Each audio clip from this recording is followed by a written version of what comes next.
Dear fellow human, I think by now you have the feeling that something is not right about our current situation.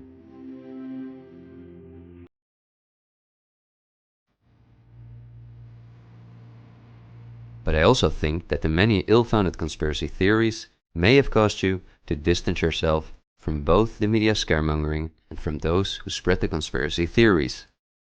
Still, I hope you will listen to me for a moment, because as you watch this video, hundreds of millions of people worldwide are falling into poverty because of the measures that have been in place for so long.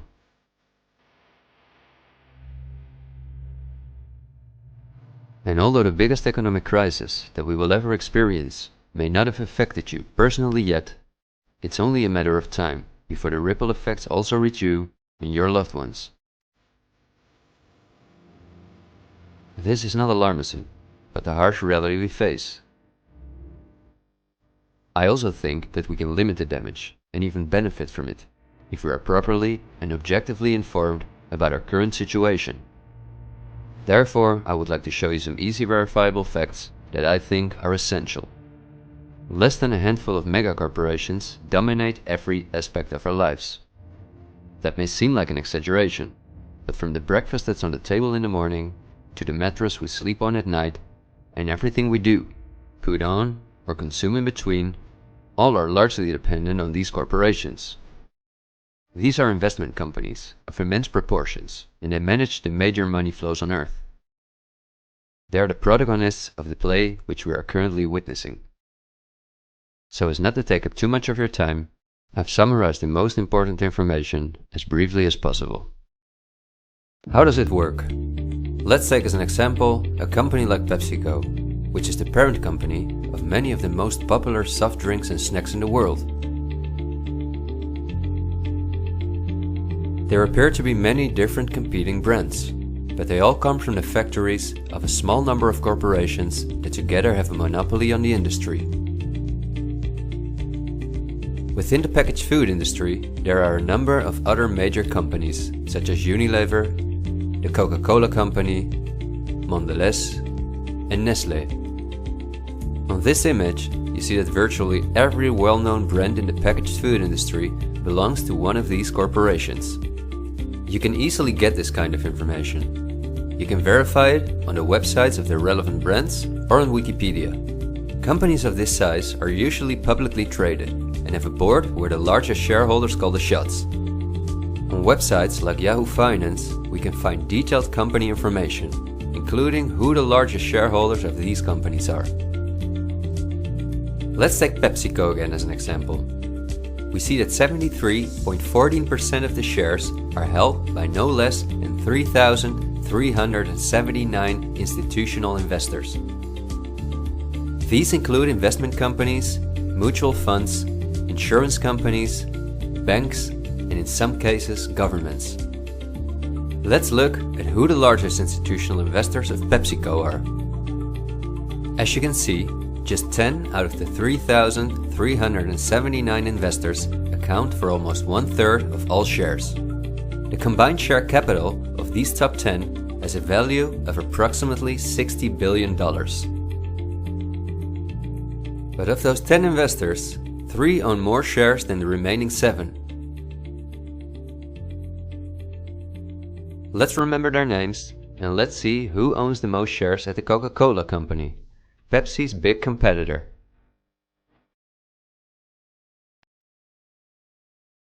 We see that just like with PepsiCo, the majority of the shares are held by institutional investors. Let's look at the top 10 and start with the last one of them. 4 out of these 6 institutional investors we also saw at the last 6 of PepsiCo. These are Norton Trust, JP Morgan Chase, Geody Capital Management, and Wellington Management. Now, let's look at the 4 largest shareholders. 3 of these we also saw in the top 4 at PepsiCo. They are BlackRock, Vanguard, and State Street. And there's another one, Berkshire Hathaway. These are the 4 largest investment companies on the planet. PepsiCo and Coca-Cola are anything but competitors. But also the other big companies that own many brands, such as Unilever, Mondelez, and Nestle, are owned by the same small group of institutional investors, and you don't only find these names in the packaged food industry. For example, let's look up on Wikipedia what the largest companies are within the technology industry. Facebook owns WhatsApp and Instagram. Together with Twitter, they form the most popular social media platforms in the world. Alphabet is the parent company of all Google businesses, including YouTube and Gmail, but they are also the biggest sponsors and developers of Android, one of the two operating systems on which almost all smartphones and tablets in the world run. The other operating system is Apple's iOS. Finally, if we add Microsoft to the other three, we see that 4 companies produce the software that almost all computers, tablets and smartphones in the world depend on. Let's see who owns the most shares of these powerful companies. If we look at Facebook, we see that more than 80% of the shares are owned by institutional investors. These are the same names we saw in the food industry. Again, the same investors at the top. Then Twitter, which with Facebook and Instagram makes up the top 3. Amazingly, we see that the company is also owned by the same investors.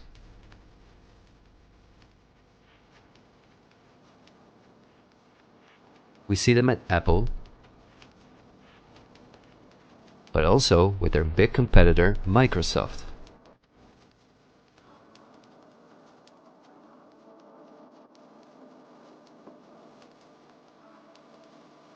When we look at all the other companies that dominate the technology industry and build our computers, TVs, smartphones, and household appliances, we see the same big investors who own a majority of the shares.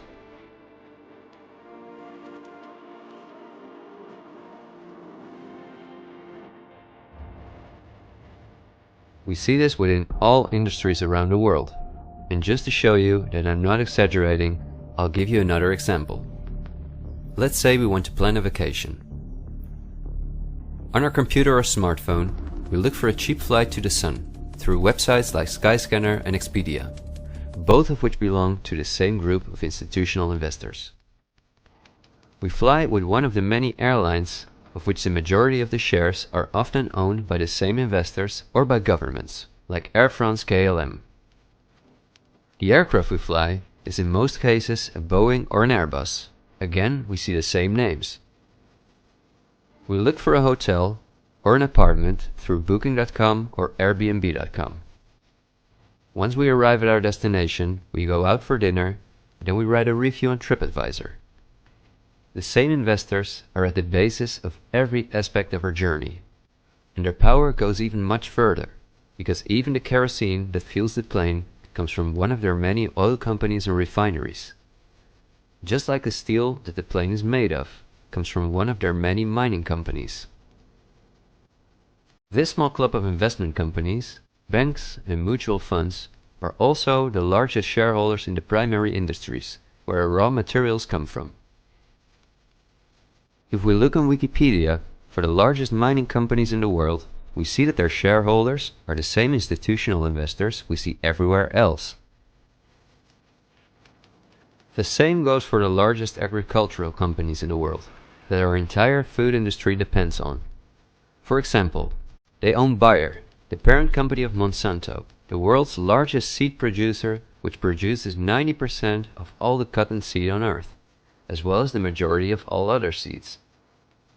But these institutional investors are also the shareholders of the largest textile manufacturing companies in the world, and even the numerous popular clothing brands that turn the cotton into the clothes we wear are owned by the same group of investors.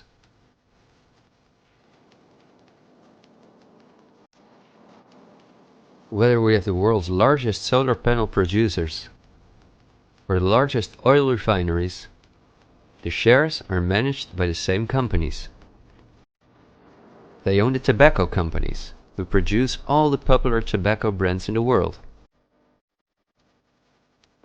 But they also own all the major companies in the pharmaceutical industry and the scientific institutes that produce the drugs. They own the companies that produce our metals and raw materials, and the entire automobile, aircraft and arms industry where those metals and raw materials are processed.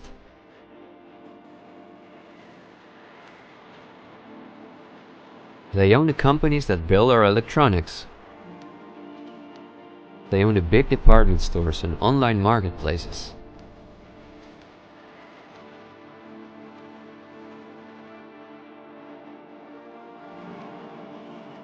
And even the payment methods that we use to pay for their projects.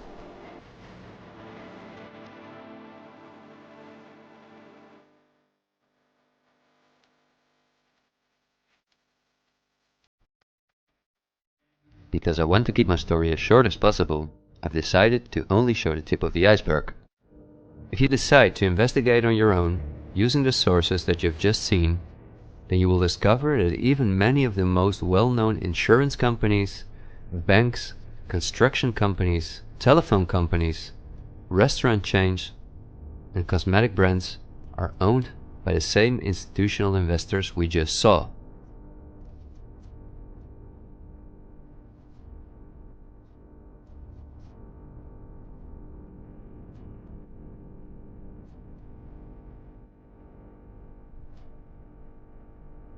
These institutional investors are, as I told you earlier, mainly investment companies, banks and insurance companies.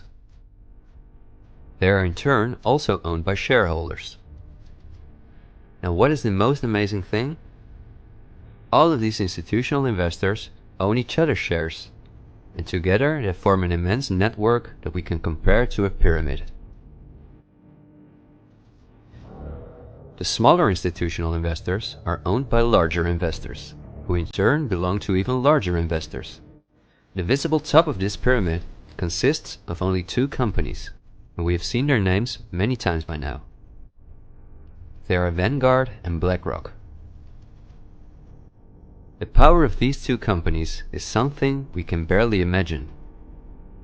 Not only are they the largest institutional investors of every major company on Earth, they also own the other institutional investors of those companies, giving them a complete monopoly. According to a report by Bloomberg, one of the most respected institutions in the world in the field of financial data and analytics, experts expect that by 2028 both companies will collectively manage about $20 trillion in investments, and in the process will own almost everything on Earth. The same Bloomberg called BlackRock the fourth arm of government, because it is the only non-government entity that has a close relationship with the federal banks, also called the central banks. BlackRock not only lends money to the federal banks, but is also their principal advisor and the developer of the computer system that the federal banks use. Dozens of BlackRock employees had senior positions in the White House during the Bush and the Obama administrations, and currently under Joe Biden.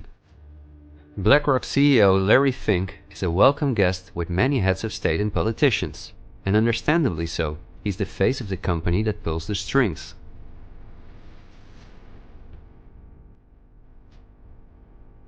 Yet Larry Fink does not pull the strings himself. In fact, BlackRock itself is owned by shareholders. And if we look at who those shareholders are, we come to a strange conclusion. We see that BlackRock's largest shareholder is Vanguard, and this is where it gets dark. Vanguard itself has a unique structure that makes it impossible to see who its shareholders or clients are. The elite who own Vanguard don't want anyone to know that they are the owners of the most powerful company on Earth. But of course, this is no secret to those who are willing to look into it. Reports by Oxfam and Bloomberg show that 1% of the world's population collectively owns more money than the other 99%. Indeed, Oxfam claims that as much as 82% of all the money earned in 2017 went to this 1% of people. Naturally, those who own the most powerful company on Earth would also be the richest among this 1%. In other words, they are part of the 0.001%. Forbes, the most well-known business magazine in the world, claims that by March 2020 there were some 2,075 billionaires. Oxfam's report showed that 2/3 of all these billionaires obtained their fortune through inheritances and monopolies. So this means that Vanguard is in the hands of the richest families on earth. If we study their history, we discover that these families have always belonged to the top of the pyramid, some even well before the Industrial Revolution began. Because their history is so interesting and extensive, I will explain some more about them in the follow-up video that I am currently working on.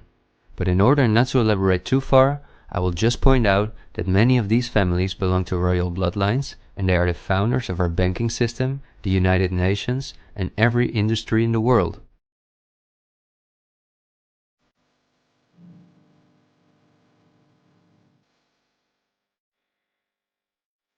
These families never lost their power, but because of an increasing world population, they were forced to hide behind investment companies such as Vanguard, whose largest shareholders are the private funds and non-profit organizations of these families.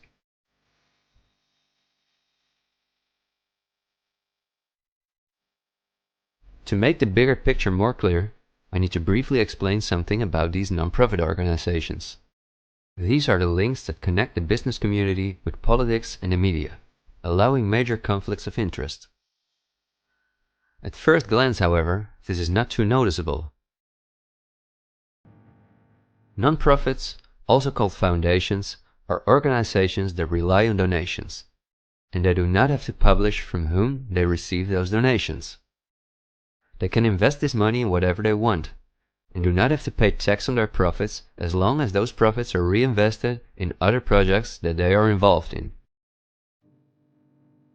Non-profits can move hundreds of billions of dollars from invisible investors. According to a report by the Australian government, this makes non-profit organizations ideal to finance terrorist groups and launder large sums of money.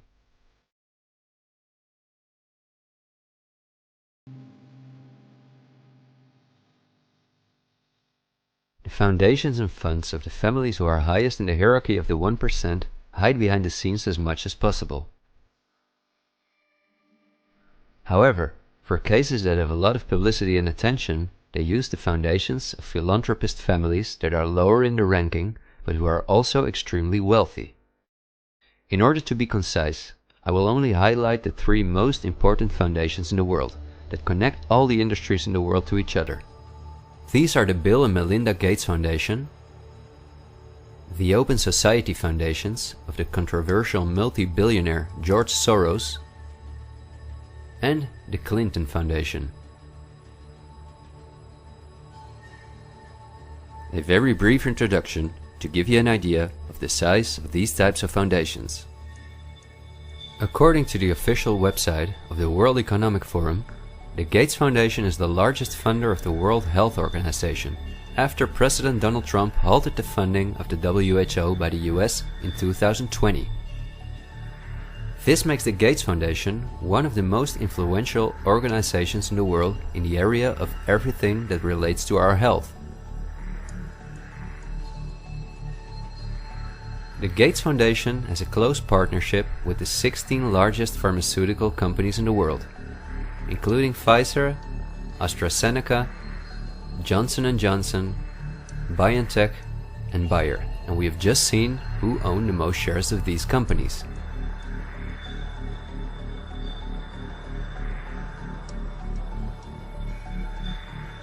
Bill Gates was anything but a poor computer nerd who made it to one of the richest people in the world, but he came from a philanthropic family that, just like himself, worked for the absolute elite. Bill is the founder of Microsoft, which is owned by BlackRock, Vanguard, and until recently Berkshire Hathaway. But at the same time, the Gates Foundation is the largest shareholder after BlackRock, Vanguard and State Street in Berkshire Hathaway, where he was even on the board for a while. We would spend hours if we considered everything the Gates Foundation, the Open Society Foundations of George Soros, and the Clinton Foundation are involved in. But because they connect us with the next topic and with the current events, this brief introduction was important. I think the next topic should start with a question. A random person like myself, with very little experience in video editing, using an old laptop, can in 20 minutes objectively portray that only 2 companies have a total monopoly over all the industries in the world.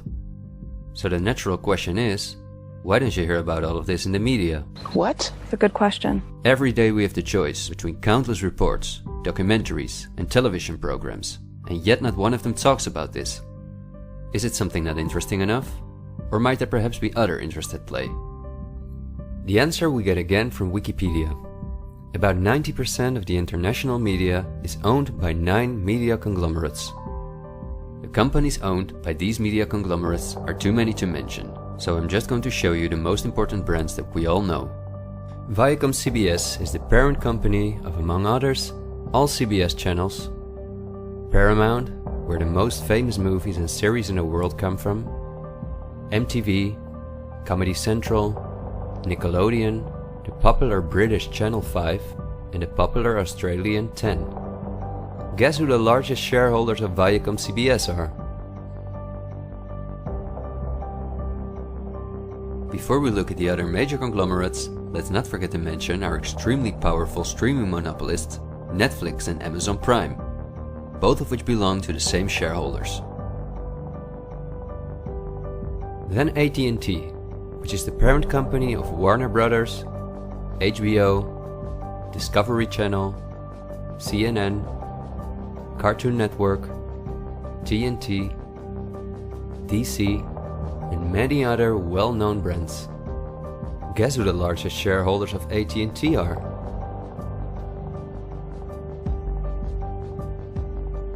The third one is the all-powerful News Corp.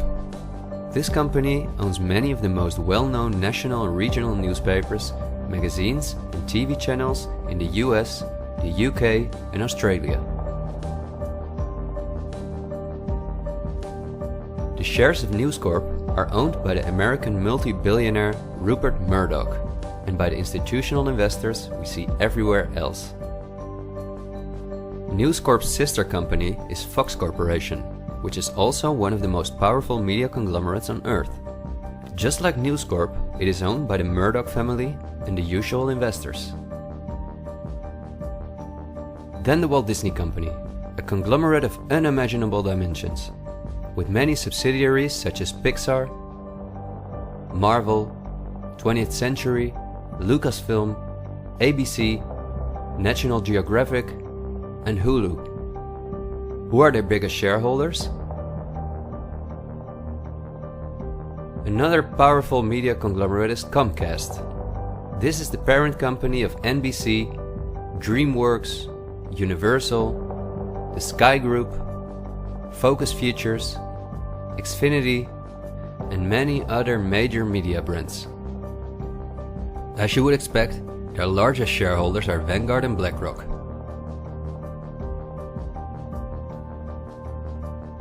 I could go on for hours and show that in almost every country on Earth, the local media is in the hands of these kind of conglomerates, which in turn are owned by our institutional investors or by extremely rich and powerful elite families. In the UK, for example, virtually all popular newspapers and magazines are owned by the Daily Mail Group, Reach, and the aforementioned News Corp. In the Netherlands, the entire media is in the hands of the Persgroep, Mediahuis, and Bertelsmann. And in Germany, the entire media is either controlled by the German government, Pro701, Axel Springer, and again, Bertelsmann, which is also a conglomerate of unprecedented dimensions. Not only is this the parent company of the largest book publisher in the world, Penguin Random House, and owner and founder of BMG Music, Bertelsmann also controls a large part of the European media through their subsidiary RTL, a company with 67 TV channels, 10 streaming platforms, and 38 radio stations. Bertelsmann is owned by the ultra-rich Bertelsmann-Mohn family, who openly collaborated with the Nazis. Because of this, Reinhard Mohn was held as a prisoner of war in the US. Besides RTL, Bertelsmann also owns a large part of the French mainstream media. And together with Mediaset, the powerful Italian conglomerate of former President Berlusconi that controls the most important part of the Italian mainstream media, they also own all popular Spanish TV channels. Now, to complete the picture, let's look at where the news comes from that all these media outlets are feeding us on a daily basis. The various news media do not produce their news themselves, but use information and images from news agencies such as Reuters, the Dutch ANP, and the French AFP. These organizations are anything but independent. Reuters is owned by the powerful Canadian Thomson family. The ANP is owned by Dutch investor Kees Omen, and the AFP is largely financed by the French government.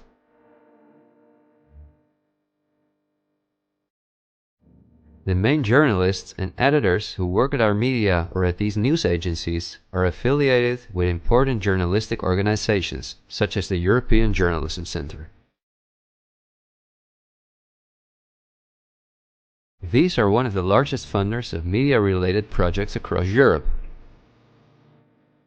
They train journalists, produce study materials, give internships at, for example, the ANP, and work closely with the world's largest corporations such as Google and Facebook. For journalistic analysis and opinion, all the major media outlets in the world use Project Syndicate, the most powerful organization within its field. It supplies the 506 most important media outlets in 156 countries. Project Syndicate, plus an organization such as the European Journalism Centre, together with the news agencies, are the connecting link between all the different media outlets around the world. When newscasters read the news from their teleprompters, there is a good chance that the text comes from one of these organizations. As a result, the global media is often synchronized in its reporting. But one-sided news stories Plaguing our country. The sharing of biased and false news has become all too common on social media. More alarming, some media outlets publish these same fake stories without checking facts first. The sharing of biased and false news has become all too common on social media. More alarming, some media outlets publish these same fake stories without checking facts first. Unfortunately, some members of the media use their platforms to push their own personal bias and agenda to control exactly what people think. And this is extremely dangerous to our democracy. This is extremely dangerous to our democracy. This is extremely dangerous to our democracy. This is extremely dangerous to our democracy. This is extremely dangerous to our democracy. This is extremely dangerous to our democracy. This is extremely dangerous to our democracy. This is extremely dangerous to our democracy. This is extremely dangerous to our democracy. This is extremely dangerous to our democracy. This is extremely dangerous to our democracy. This is extremely dangerous to our democracy. This is extremely dangerous to our democracy. In September 2020, the European Journalism Centre and Facebook set up a fund to support selected news organizations to do the reporting during the corona crisis. Let's see who the organizations are that, along with the news agencies, produce our news. At Project Syndicate, we see the Bill and Melinda Gates Foundation, the Open Society Foundation, and the European Journalism Centre.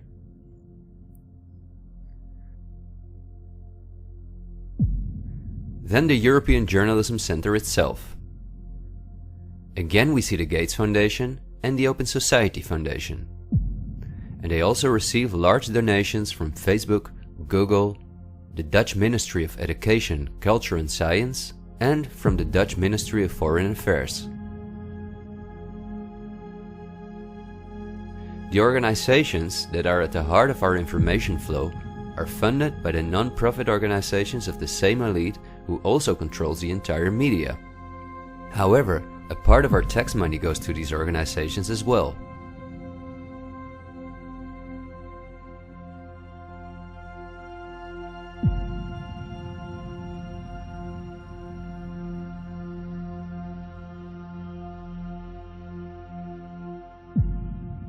Okay, I realize this was a lot of information to process, and believe me, I've made it as short as possible, and I've only used those examples that seem necessary to show you the overall picture, so you can understand the current situation better. It is an all-encompassing topic that can change our view on many historical events, but my goal is to inform you about the danger in which we presently find ourselves. There will be enough time for us to delve into the past, so let's talk about the current events now. The elite that controls every aspect of our lives, up to the information that we receive, depends on an unimaginably coordinated collaboration to keep all the different industries on Earth connected to each other, in order to ensure they all work in the elite's interests. This happens at the World Economic Forum, one of the most important organizations in the world. At its annual meeting in Davos, the CEOs of the largest companies on Earth gather along with heads of state, politicians, and other influential individuals and organizations like UNICEF and Greenpeace. Serving on the board of trustees are former US Vice President and climate change guru Al Gore, BlackRock CEO Larry Fink, the President of the European Central Bank Christine Lagarde, the Director of CERN Fabiola Gianotti, the Queen of Jordan, the Director of the International Committee of the Red Cross Peter Maurer, and many other politicians and CEOs of the world's most influential companies. According to the WEF's official website, their annual membership fee ranges between 53,000 and 530,000 euros, but according to the WEF's year reports, around 71% of their total budget comes from its partners, who in this way pay for the membership of young politicians who cannot afford their own fee. Wikipedia reports the following. According to critics, the WEF is a business forum where the wealthiest companies can negotiate deals with other companies or with politicians. The purpose of the WEF for many of the participants would be personal gain instead of solving global problems. I don't like to make assumptions, but would there be so many problems on Earth if the key industry leaders, bankers and politicians since 1971 had gathered annually to solve our world's problems? Is it not strange that the world's leading environmental organizations have been meeting for 50 years with the CEOs of the most heavily polluting corporations while things just keep getting worse for our natural world?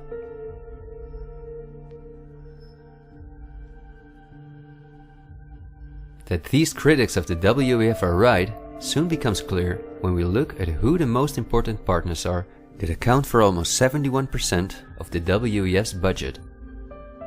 There are BlackRock, the Open Society Foundations, the Bill and Melinda Gates Foundation, and many other large corporations of whom Vanguard and BlackRock own the shares directly or indirectly.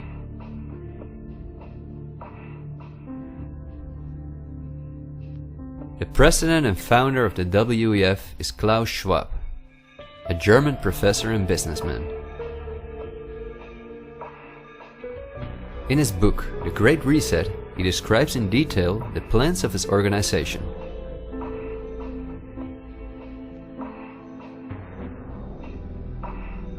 The coronavirus, according to him, is the excellent opportunity to literally reset our society in every regard.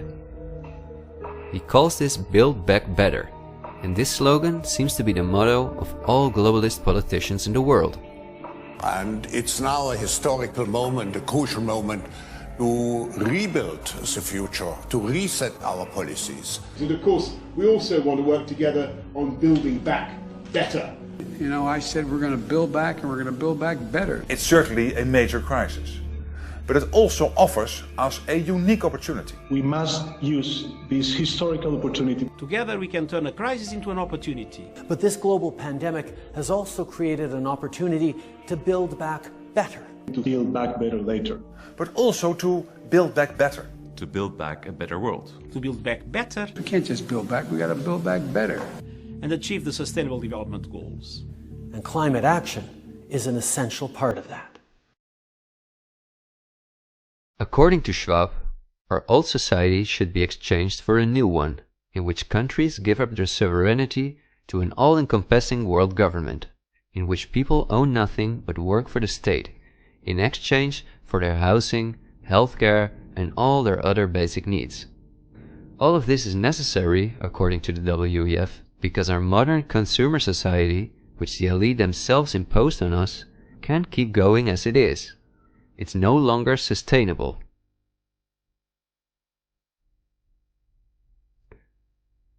Schwab says in his book that we will never return to the old normal.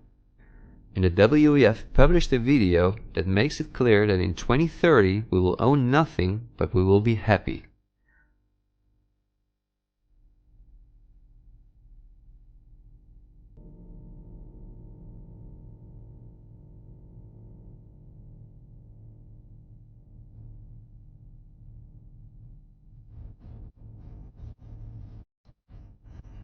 You've probably heard some talk about the New World Order. The media wants us to believe that this is a topic for conspiracy theorists, although it has been talked about for generations by presidents such as George Bush Sr., Nelson Mandela, and Bill Clinton. We have before us the opportunity to forge for ourselves and for future generations a new world order, a world where the rule of law, not the law of the jungle, governs the conduct of nations. When we are successful, and we will be, we have a real chance at this new world order, an order in which a credible United Nations can use its peacekeeping role to fulfill the promise and vision of the UN's founders. After 1989, President Bush said, and it's a phrase that I often use myself, that we needed a new world order. That the affirmative task we have now is to actually create a new world order. But also by the world's most famous philanthropists such as Cecil Rhodes, David Rockefeller, Henry Kissinger, and even George Soros. I think you need a new world order, that China has to be part of the process of creating it, and they have to buy in, they have to own it. These important figures, who apart from Mandela, were all among the top of the elite when they were still alive, are not the only ones who dream about an all-powerful world government.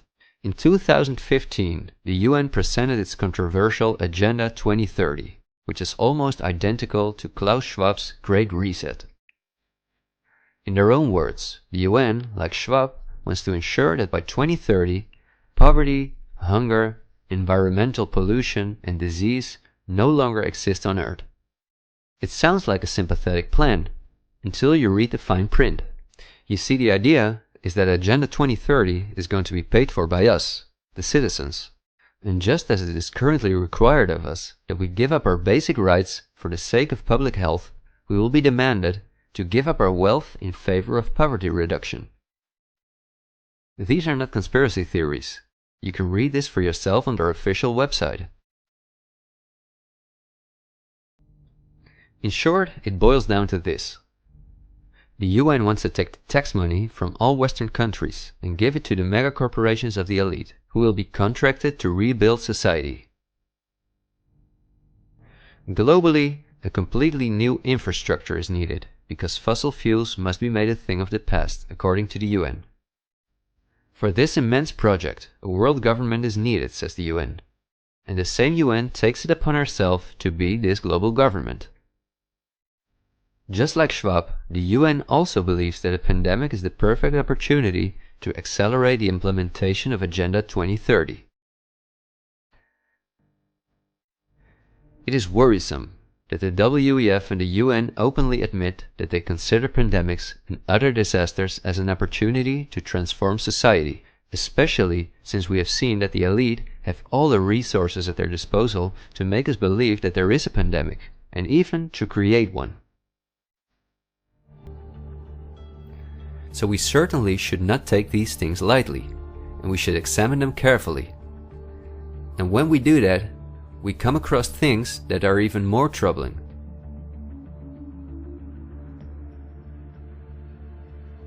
On Friday, October 18, 2019, months before the pandemic was declared, a meeting was held at the Pierre Hotel in New York City for a select group of about 130 very important guests, including politicians and the world's most respected medics and pharmacists. The purpose of the meeting was to simulate the possible scenarios in the event of a global pandemic. This could be a coincidence, you might say. For this simulation, however, a coronavirus was used as an example.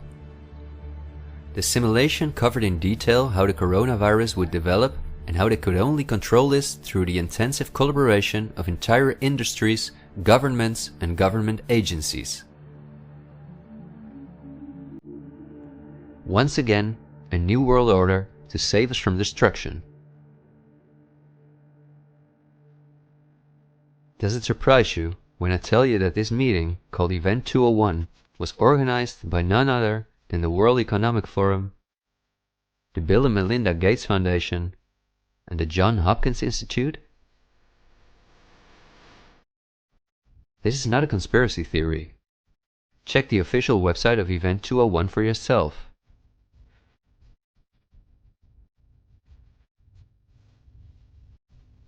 Perhaps at this point it will no longer surprise you that the German Robert Koch Institute, which like every national health institute in the world is closely linked to the WHO, which is funded by Bill Gates, created a similar simulation in 2012. As was the case during Event 201, the simulation assumed the coronavirus. This simulation assumed that in a Southeast Asian food market, a coronavirus would spread from animal to human. How coincidental, isn't it? In this simulation, it takes several weeks for the authorities to identify the virus, allowing it to spread worldwide. The simulation is made of the consecutive 3 years, in which there are lockdowns and economies are destroyed. But also the impact on society is simulated in all aspects, even the protests. I won't tire you with the details. In fact, you can download this analysis for yourself from the website of the German government. The last thing I want to show is an excerpt from a lecture that Belgian top virologist Mark van Ranst gave on January 22, 2019 at the Chatham House, a major non-profit organization in London, where important world leaders meet to discuss global issues. Winners of the Chatham House Prize include Hillary Clinton, Melinda Gates, and John Kerry.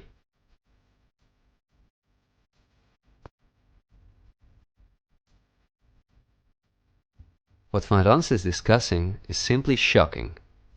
Van Ranst in fact explains how he has fooled the entire Belgian population during the swine flu through fear-mongering, out-of-context mortality rates, and media manipulation. He laughingly explains how he managed to impose the vaccine for the swine flu on the frightened Belgian population, a vaccine produced by the pharmaceutical companies he worked for. Thank you very much, Ab. Thanks for the invitation. And I was asked to tell you about my experiences being the crisis manager, the flu commissioner for Belgium, and highlighting the communication. And then you have one opportunity to do it right. I mean, day one is so important. In day one, you start your communication with the press, with the people, and you have to do it right. I mean, you have to go for one voice, one message.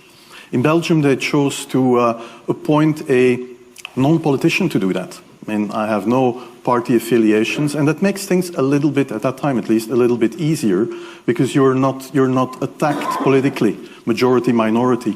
That doesn't come into play, and that was a huge advantage. The second advantage is that you can play in Brussels the complete naive guy and get a lot more done than you would otherwise be able to do. You have to be omnipresent that first day or the first days, so that you attract the media attention. You make an agreement with them that you will tell them all, and if they call, you will pick up the phone. When you do that, then you can profit from these early days to get complete carpet coverage of the field, and they're not going to search for alternative voices there. And if you do that, that makes things a lot easier. These first weeks, that's easy street when you have no opposition and everybody needs news and they can come to you for news, you can bring quite a lot of neutral information, and it is picked up, and it is well, the news is brought the way you bring it, and that is you can only do that in the first couple of weeks or months. And then you have to say, okay, well, we will have H1N1 deaths. Of course, that would be unavoidable. I used there Sir Donaldson's quote, where he said that in the UK, by the peak of the epidemic, 40 people would die per day at the end of the summer. So 62 at that time million people in the UK, 40 deaths a day. I worked it out for Belgium. That would be 7 deaths a day at the peak of the epidemic. I used that in the media. 7 Belgian flu deaths per day at the peak of the epidemic would be realistic. That is true in every year, even interpandemically. That is very, very conservative. However, talking about fatalities is important, because when you say that, people say, wow, what do you mean? People die because of influenza? And that was a necessary step to take. And then, of course, a couple of days later, you had the first H1N1 death in the country, and the scene was set and it was already talked about. And then you had to pick who is going to be vaccinated first. And then, well, women and children first, whatever. I mean, risk groups, they were important. And then I misused the fact that the top football soccer clubs in Belgium inappropriately and against all agreements vaccinated they made their soccer players priority people. So I said I can use that, because if the population really believes that this vaccine is so desirable that even the soccer players would be dishonest to get their vaccine, I said, okay, I can play with that. So I made a big fuss about this. This is Van Ranst is raving mad, but it worked. The Chatham House organization is also funded by all major corporations of the elite, the Gates Foundation and the Open Society Foundations. We could talk for hours about the coronavirus, which has a survival rate of 99.98%, and about the incomprehensible measures that are destroying our society. Millions of entrepreneurs have lost their income. Countless elderly people have died in loneliness, isolated from their families. But I think we have reviewed enough facts that put the global COVID measures in a broader context, seen from the perspective of the elite. This extremely wealthy elite, collectively of tens of thousands of billions, has no problem whatsoever with the fact that more than 40% of the world's population has to live on less than $5.50 a day, or that millions of children are dying from the drinking water contaminated by them, or from malnutrition, or by their bullets and bombs. They just want to get more powerful. The elite have absolutely no intention to share their wealth with us. In fact, they are honest about their plans to take even the last bit from us, and those plans are being rolled out as I'm telling this. The underlying motives of the elite will not be explained in this episode, because for this we have to dive into history and discuss topics that are beyond our modern rational thinking. But for now you may understand well enough with the simple logic that a new world order, or an all-encompassing world government, is the only way for a small elite to retain its power over an ever-increasing world population. Companies like BlackRock and Vanguard do not benefit from national borders, import taxes, and real diversity.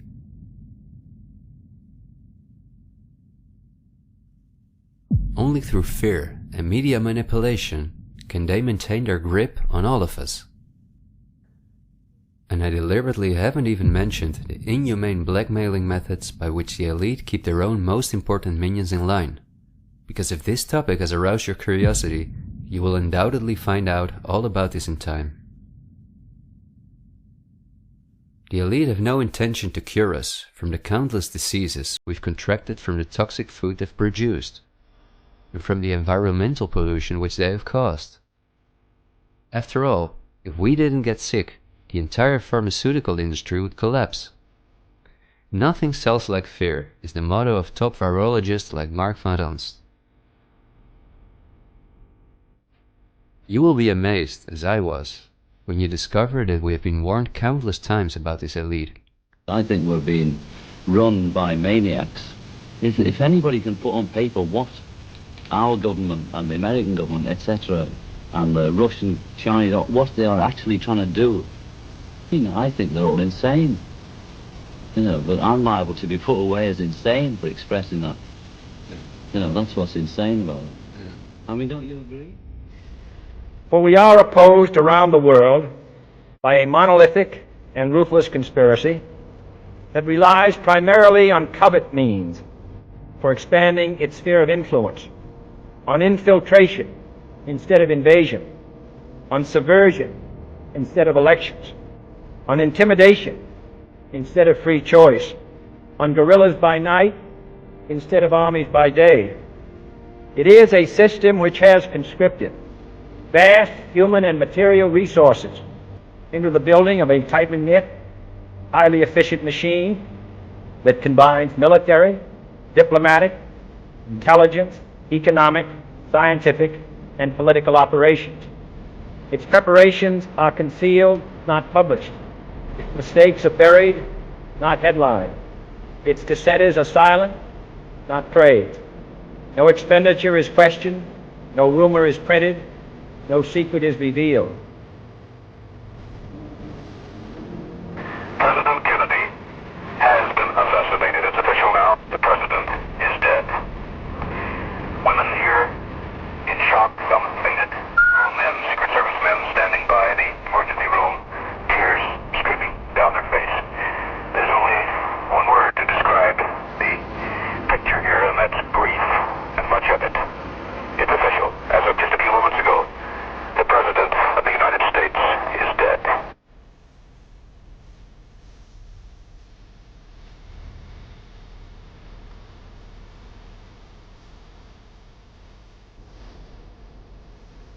When you're talking about really elite levels, the name of the game is blackmail. That's what runs the whole system, basically. They want compromised people because they're easy to control. I'm not suicidal. I'm not suicidal.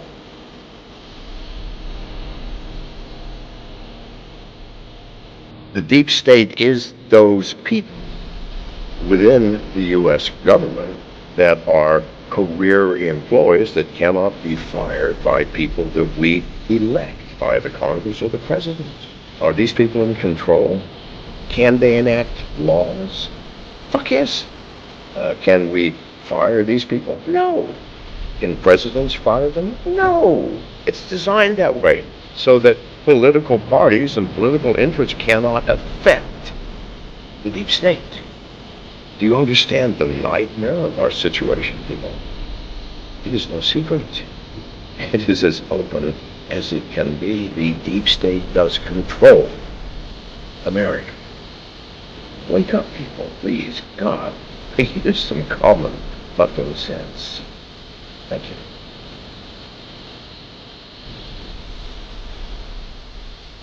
Something like 1984 could be happening. This is the direction the world is going in at the present time. In our world, there will be no emotions except fear, rage, triumph, and self-abasement. The sex instinct will be eradicated. There will be no loyalty except loyalty to the party. But always there will be the intoxication of power. Always, at every moment, there will be the thrill of victory, the sensation of trampling on an enemy who is helpless. If you want a picture of the future, imagine a boot stamping on a human face forever. The moral to be drawn from this dangerous nightmare situation is a simple one. Don't let it happen. It depends on you. With this video I hope to reach you, to reduce the ever-increasing distance between us. Only when we are divided can the elite retain its power over us. The greatest fear of the elite is that we will realize what is really going on Earth. And the only way the elite thinks they can prevent this from happening is through censorship,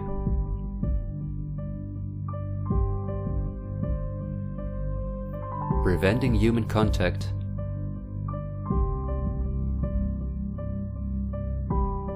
the incessant framing of political opponents and those who think differently,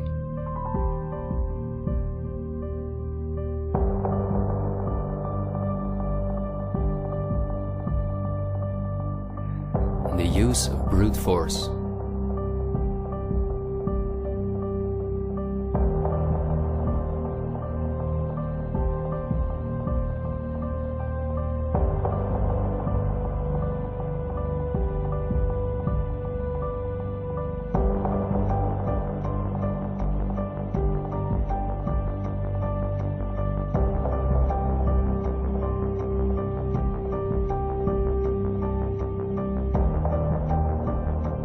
The plans of the elite are clear, and so is the ruthless way in which they want to accomplish them.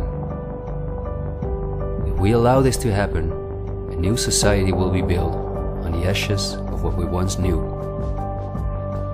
A new society in which we will own nothing, not even a home of our own. The elite wants to make sure that between now and 2030, everything you now own will be theirs.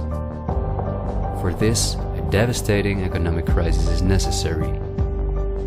First, the middle class is attacked, which is the backbone of society. Entrepreneurs are forced to go into tremendous debt, which will ultimately cause them to lose all their possessions. After that, things will move quickly. Banks will fall, cash money will cease to exist, and the only way not to starve to death will be the acceptance of government support, which will include several conditions, such as the vaccination passport and giving up all private possessions. Because the entrepreneurs are the first to fall, many others won't immediately feel the crisis. The people remain divided among themselves until it is too late. This is not a doomsday scenario that I've made up. This is simply the Great Reset. The New World Order, which has been prepared for many generations, and which has been extensively tested in every communist dictatorship in the world.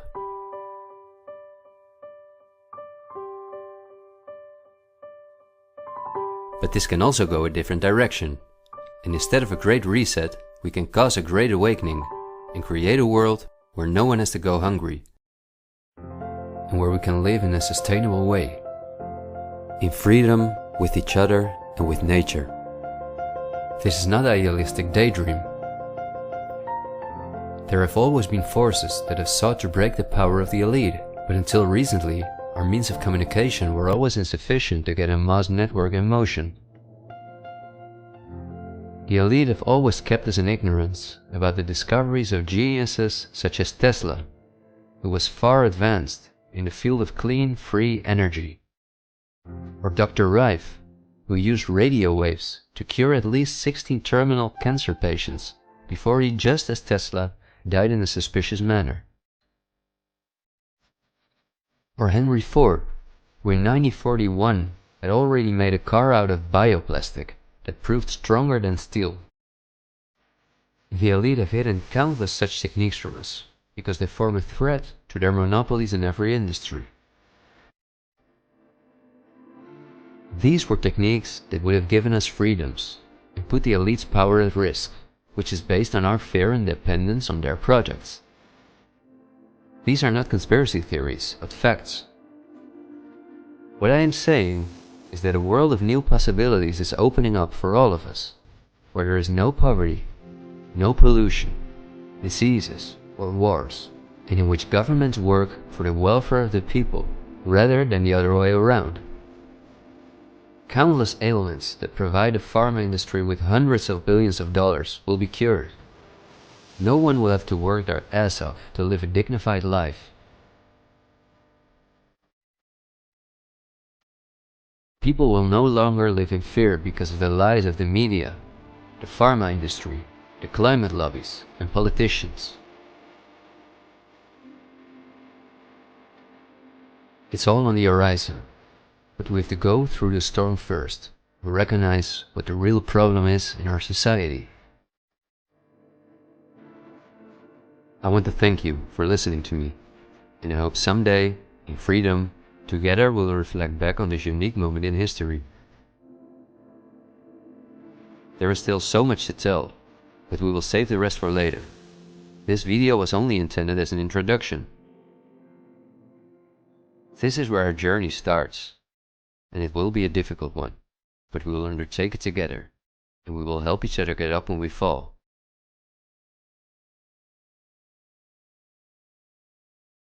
We will not be afraid. We are the 99%.